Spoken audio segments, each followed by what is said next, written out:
Have you ever left someone's home feeling strangely drained, even though nothing bad seemed to happen? Are you starting to value your time and energy more than ever as you grow older?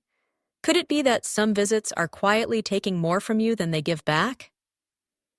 As we move into our 70s and 80s, the way we experience our days begins to shift. Each moment becomes more meaningful, and we often crave connection, but not just any kind.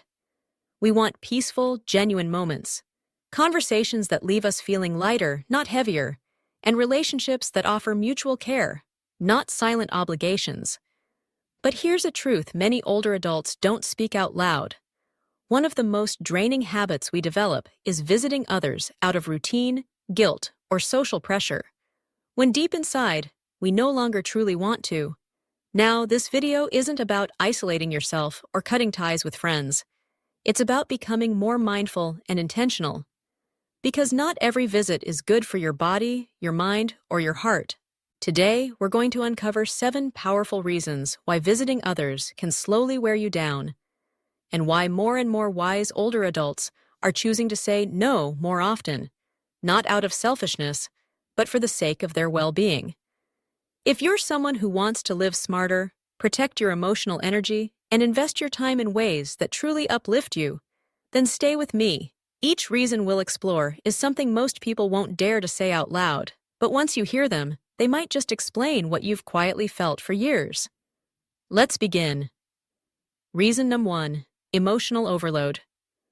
One of the biggest traps older adults often fall into when visiting others is absorbing the emotional tension in the room, without even realizing it.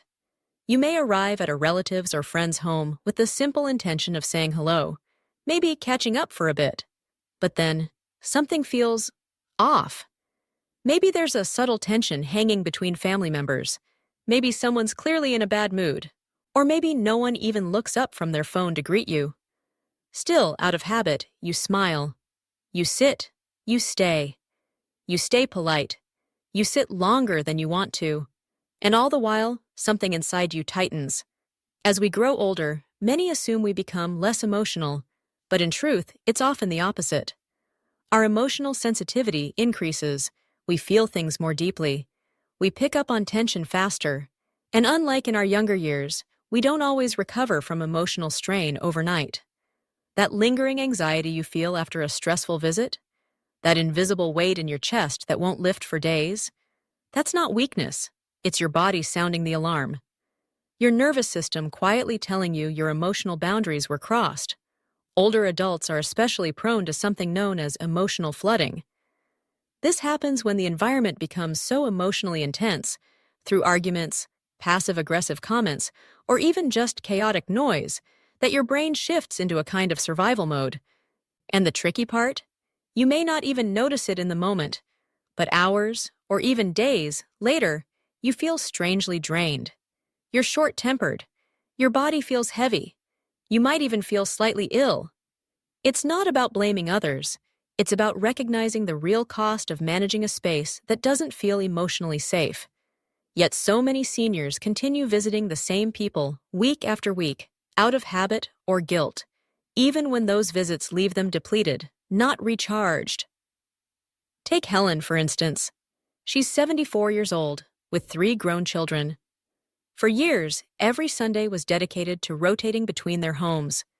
She tried to be the loving, present mother and grandmother, but most Sundays ended the same. She came home utterly exhausted, both mentally and physically. Her daughter always seemed in a rush.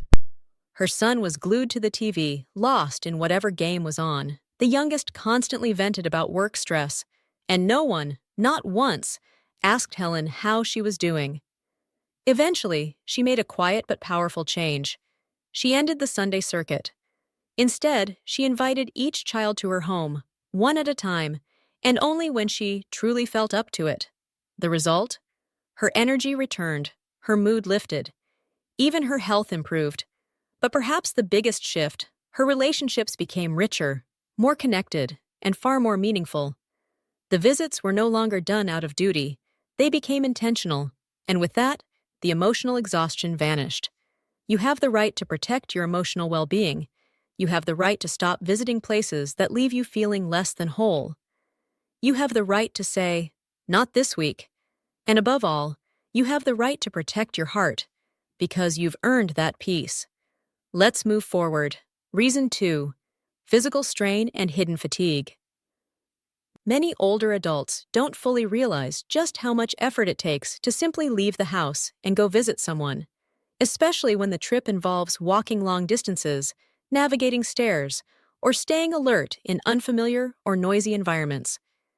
Even something as simple as walking across a large parking lot or sitting on an uncomfortable chair for too long can take a surprising toll. What once felt like a quick, easy outing in our 40s can, by our 70s, turn into something we need 2 full days to recover from. Think about it. From the moment you start getting ready, choosing clothes, gathering things just in case, packing medications or mobility aids, your energy is already being spent. Then you get into the car, deal with traffic, search for parking, or maybe wait for a ride. And by the time you finally arrive, it feels like half your battery is already drained. But we don't want to appear weak or fragile, or like we're making a fuss. So we smile. We push through. What we often ignore is that this isn't just about feeling tired. It's about pushing your body into silent exhaustion. That's the kind of fatigue that doesn't make you gasp for air or clutch your chest. It's more subtle. Your legs feel heavier. Your back begins to slump without you realizing it. Your knees wobble slightly when you stand. You feel just a little off, but you keep going. And this is when small risks turn serious. This is when falls happen, when your blood pressure starts to fluctuate, when your immune system quietly weakens, all because of a visit you didn't even truly want to make. There's a hidden cost to always being the one who makes the effort. And for many older adults, that cost comes in the form of unexpected pain flare-ups, blood sugar swings, or simply complete burnout. Let's take Harold as an example. He's 79, lives on his own, and for years, he made it a point to drive across town every Friday night to have dinner with his old neighbors. It seemed like a kind gesture until the road became more crowded, the traffic more stressful, and the hard wooden chairs at dinner left his back aching for days. Still, Harold kept going. He kept telling himself it was no big deal. But then something changed. He began waking up every Saturday with stiffness, soreness, and a sense of dread. Finally, during a routine checkup, his doctor looked at him and said something that hit home. "Your body is asking you to stop." So Harold did something both simple and powerful. He picked up the phone, called his friends, and said, "If you'd like to spend time with me, come visit me here. I'd love to cook for you." And just like that, everything changed. The fatigue disappeared.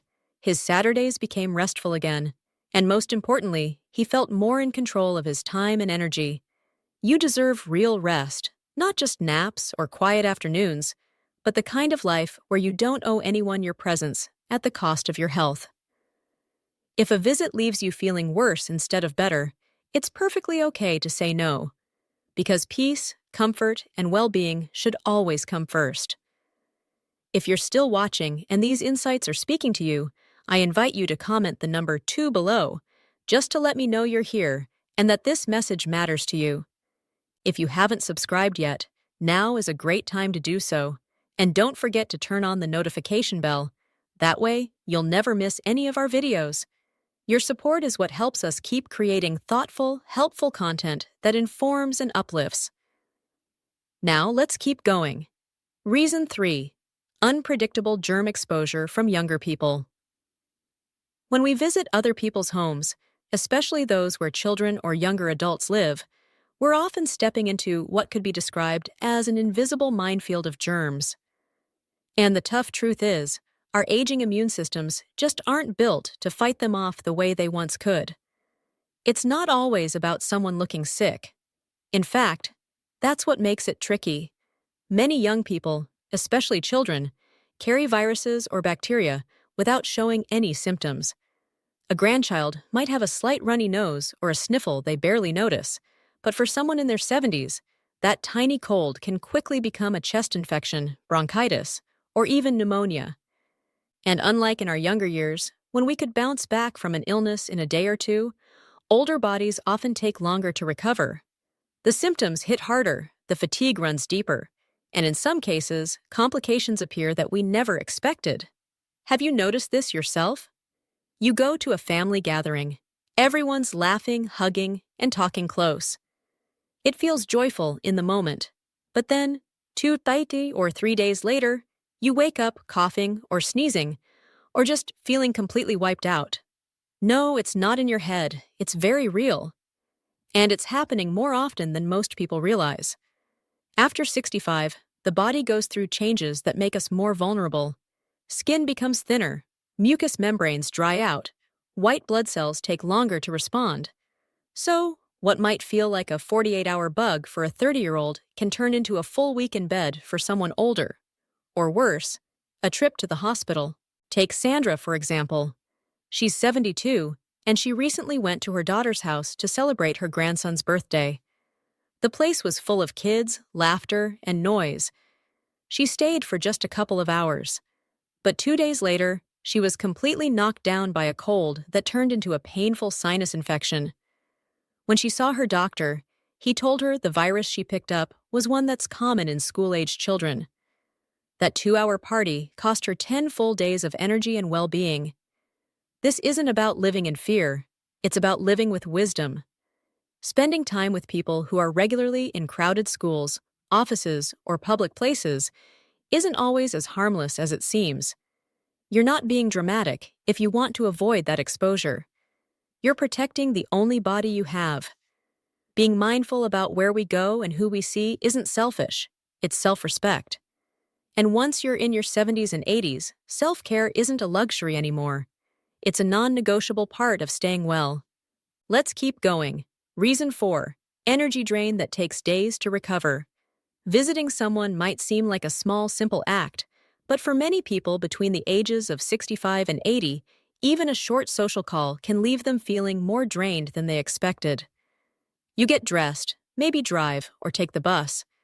You walk into someone else's space, make conversation, stay engaged, move carefully through unfamiliar rooms, and all the while, you smile and stay present. On the surface, everything seems fine. But what most people never see is what comes after. The exhaustion doesn't always hit you right away. It sneaks in after you return home. Suddenly, your legs feel heavier. Your thoughts get slower. You might even find yourself needing to lie down just to get through the rest of the evening, and it doesn't always stop there. You wake up the next morning and realize you're still tired. It's as if your body ran a marathon while you slept. This isn't just getting older. It's a real sign that your energy reserves are limited, and every outing draws from that limited supply. Even visits filled with love and laughter can take a toll. The truth is, as we age, our bodies and minds require more time to recover. What once needed just one night of rest might now take 3 or 4 days. Consider Bill, who's 78. He recently went to have a simple dinner with an old couple he's known for years. Nothing stressful, nothing unusual, just friendly conversation over a meal. They laughed, they reminisced, they shared stories. But by the time he got home, Bill felt like he had been lifting furniture all day. That night, he couldn't sleep well. His back ached. He skipped his morning walks for the next 3 days. That one casual dinner cost him far more than he anticipated. And here's the thing. This kind of energy crash isn't rare. It's incredibly common. It's one of the unspoken reasons many older adults start declining invitations or pulling back from social visits. It's not because they've stopped caring. It's because the recovery time has become too steep. You are absolutely allowed to protect your energy. You can say no, even to people you love, even when they mean well. That doesn't make you antisocial. It makes you wise. When your body sends you a message, the smartest thing you can do is listen. Always. If you're still watching this video and these insights are resonating with you, please comment the number 4 below to let me know you're here. And if you haven't yet subscribed, I encourage you to do so. And be sure to turn on the notification bell so you never miss a new video. Your support helps us keep creating thoughtful, meaningful content to inform and inspire you. Let's continue. Reason 5. risk of unwanted comparison, and emotional triggers. One of the most surprising emotional challenges in later years is how easily a simple visit can stir up feelings you thought were long settled. You walk into someone's home with the best intentions, and without realizing it, you start comparing. Maybe they have more family around. Maybe their health seems stronger. Maybe their adult children visit often, or their shelves are filled with framed photos of grandchildren you rarely get to see. You smile. You nod. You engage in pleasant conversation. But somewhere beneath the surface, something stings. And that quiet ache can follow you home, long after you've said goodbye. Many older adults carry a grief that is almost invisible to others. It could be the pain of losing a spouse, the weight of missed opportunities or decisions that can't be undone, or simply the quiet truth that time feels shorter now, and that brings a tender vulnerability to everything. What makes social visits tricky is that they can unintentionally press on those emotional bruises. You see what someone else has, and without meaning to, you start feeling like you're falling behind in a race you didn't even know you were running. Take Grace, for example. She's 74. She visited an old neighbor who had just become a great-grandmother. The house was warm, alive with baby toys, colorful photos, and bursts of laughter. Grace felt genuine joy for her friend. But when she got home, she sat down with a cup of tea, and that joy faded into something heavier. She hadn't seen her own children in months. The silence in her home, which she had grown used to, suddenly felt overwhelming. Her chest felt tight. Her eyes welled with tears she hadn't planned on shedding. This kind of emotional spiral doesn't mean you're bitter. It doesn't mean you're ungrateful or jealous. It means you're human. And recognizing what triggers that kind of emotional drop is a powerful act of self-awareness. Choosing to avoid visits that leave you feeling small, unseen, or quietly broken isn't selfish. It's self-preservation. Protecting your peace might sometimes mean staying in your own space, where your heart can breathe. And when you do choose to visit others, it helps to go in with emotional boundaries and a full dose of self-compassion. Not everything you see is the full story, and not everything you feel needs to be carried alone. Let's keep going. Reason 6. Strain on your immune system.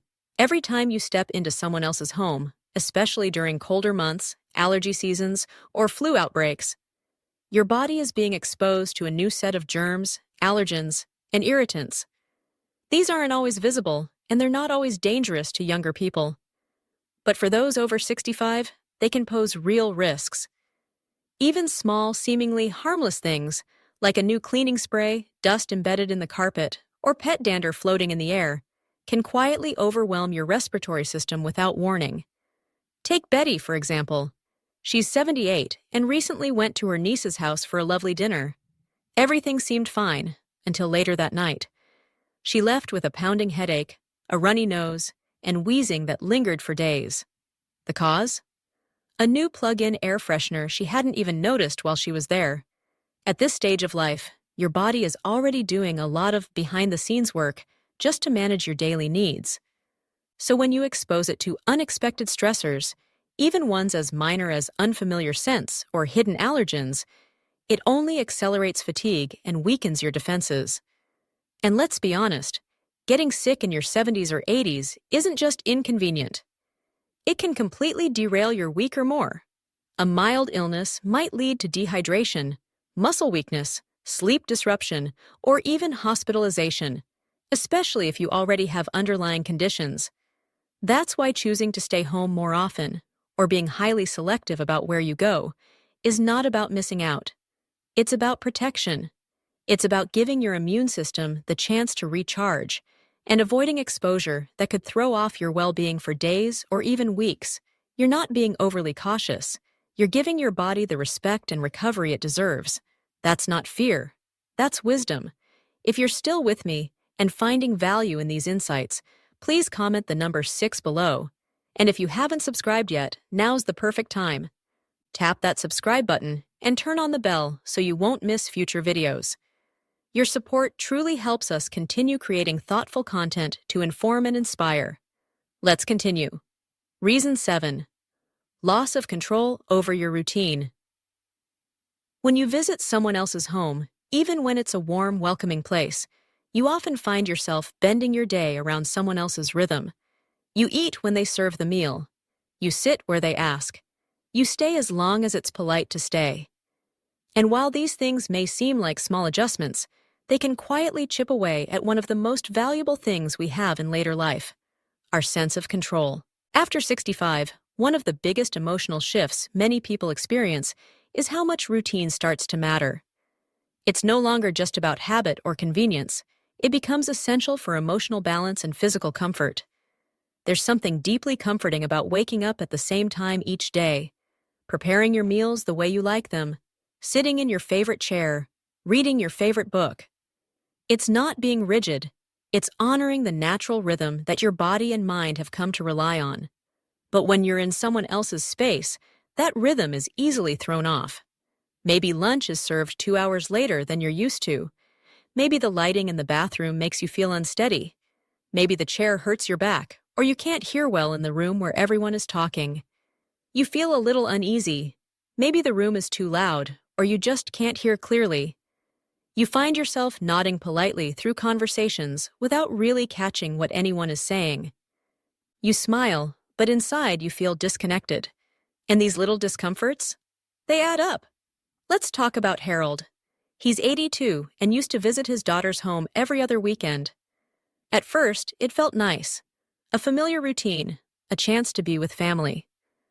But over time, Harold began to notice something subtle but undeniable. After each visit, he felt unusually tired. His sleep was restless for several nights afterward, and more than once, he completely forgot to take his afternoon medication, something he never missed when he was home. Why? Because his kitchen clock, the reminder he relied on, wasn't there. It wasn't that the visit itself was unpleasant. It was the hidden cost of stepping out of sync with his own pace, his own rhythm, his own space. When you're in your own home, you move on your own terms. You rest when your body asks. You keep the small habits and rituals that anchor your day, whether it's a cup of tea at 3 p.m. or sitting by the window to catch the morning light. Those habits may seem small, but they hold us steady. That kind of autonomy? It's priceless. And as we grow older, preserving it becomes an act of self-respect, not selfishness. Choosing to visit others less often doesn't mean you're pulling away. It means you understand yourself. You know where your energy stays balanced, where your nerves stay calm, where your health and peace are best protected. And in this season of life, that awareness is worth holding on to. Did any of these reasons strike a chord with you? Maybe you've felt that quiet pressure, the need to say yes to a visit, to smile and be polite, even while your body begged for rest. Maybe you've gone along with it because you didn't know how to say no without seeming rude or ungrateful. You're not alone, and more importantly, you're not wrong for wanting something different. Getting older doesn't mean you become selfish. It means you start learning how to protect your peace, even from the things you used to enjoy. It means being okay with quiet, with staying home, with listening to your body and honoring your limits. It means realizing that your needs, your comfort, your well-being, they matter just as much as anyone else's. You're not being dramatic, you're being wise. So here's my question for you. Which of these reasons resonated most? Which of these reasons spoke to you the most? Was there a time you visited someone and came home feeling more drained than uplifted? If that memory comes to mind, you're not alone. And you're welcome to share it with us in the comments. Your time, your energy, your health, and your peace of mind aren't just valuable. They're sacred, especially now. Thank you so much for spending this time with us today. We'd truly love to hear from you. Take a moment to leave a comment below and share just one thing you learned from this video and how you might apply it in your own life. Whether it's a shift in how you plan your visits or simply feeling more confident about saying no when needed, your experience matters. Your thoughts help build a stronger, more understanding community, and reading your comments brings us both motivation and encouragement to keep creating content that supports and empowers you. If you found this video helpful, please don't forget to like, subscribe, and share it with someone who might need to hear this message today. Your support means the world to us, and it allows us to continue producing videos that inform, uplift, and inspire. Wishing you good health, deep happiness, and lasting peace. And remember, don't forget to subscribe to our channel. We'll see you in the next video.